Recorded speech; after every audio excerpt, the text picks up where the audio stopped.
সবাইকে জানাই শুভ জন্মাষ্টমী শুভেচ্ছা ও অনেক অনেক ভালোবাসা। আশা করি তোমরা সবাই খুব ভালো আছো আর আমিও খুব ভালো আছি। আজকের দিনটা সবার আশা করি খুবই ভালো কেটেছে আর আমারও খুবই ভালো কেটেছে দিনটা। তো সকাল থেকে স্নান করে নিয়ে চলে গেলাম ওই বাড়ি কাকি বাড়ি, গিয়ে গোপালের জন্য গোপালের জন্য সব সরঞ্জাম রেডি করার জন্য। তো আমাদের গোপাল যা যা খেতে পারে সেগুলি এক এক করে রেডি করে নেওয়া হচ্ছিল, দেখতেই পাচ্ছ।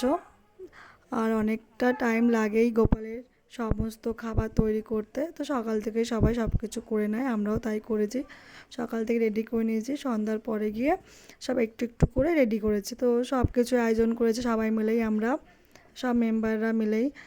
তো একটা ঘটনা ঘটে গেছিলো, আমি যখন দেখো আমি রাত 10টার সময় গোপালকে স্নান করাতে গেছিলাম। তো স্নান করে সব গোপালকে যখন জামা টামা পরিয়েছি, এবার এক গোপালের দুটো বালা পাওয়া যাচ্ছিলো না। এবার সারাক্ষণ খুঁজেছি গোপালগুলোকে, নামিয়ে আসন থেকে আবার খুঁজলাম, পেলামই না।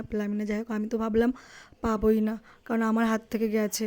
যাই হোক আমার খুবই খারাপ লাগছিলো যে প্রথমবার গোপালকে স্নান করালাম, তারপর আবার একটা বালা নিখোঁজ, মানে পাওয়া গেলই না। মানে সেটা আবার 2 দিন পরে গিয়ে খোঁজা হলো। তো দেখতেই পাচ্ছ আমাদের অষ্টগোপালকে।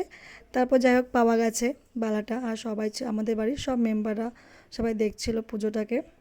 তো এটা যদি আমি 12টার পরে করতাম তো কেউ আর থাকতো না, তার জন্যই আমি তাড়াতাড়ি করে পুজোটা করে নিয়েছি। তো সব কিছু আমি কাকির কাছ থেকে শিখে নিয়েছিলাম, কাকি কীভাবে পুজো করে। তার পাশে আমি বসেছিলাম, কাকির থেকে দেখছি কাকি কী করে। মানে আমি জানি না পুজো করতে হয় কীভাবে, যেরকম করতে সেটাও নয়, মানে অনেক নিয়ম কাজ থাকে সেগুলো আমি পারি না। তাই কাকি বললো, দেখছিলাম কেমন হয়েছে সব।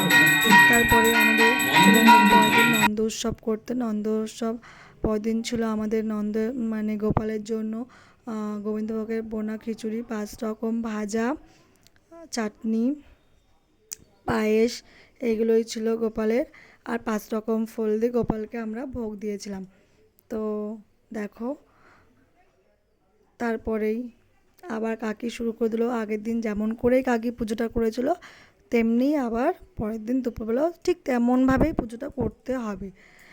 তো করে নেওয়া হলো, কাকি করছে, দেখো কেমন হয়েছে বলো। আর দেখো আমাদের অষ্টগোপালকে দেখে নাও, কত না সুন্দর লাগছিল সবাইকে, খুবই সুন্দর। আর সবাই মিলে করলে খুবই ভালো হয়েছে। তো দুপুরের মেনু ছিল আলুর দম, লাবড়া, পোলাও, আর ছিল খিচুড়ি। দেখতেই পাচ্ছ খিচুড়িটা হচ্ছে, এখনও হয়নি। আর সবার লাস্টে খিচুড়িটা করা যায়। আর আমাদের এই রান্নাগুলো সব করেছে আমাদের বড় কাকা।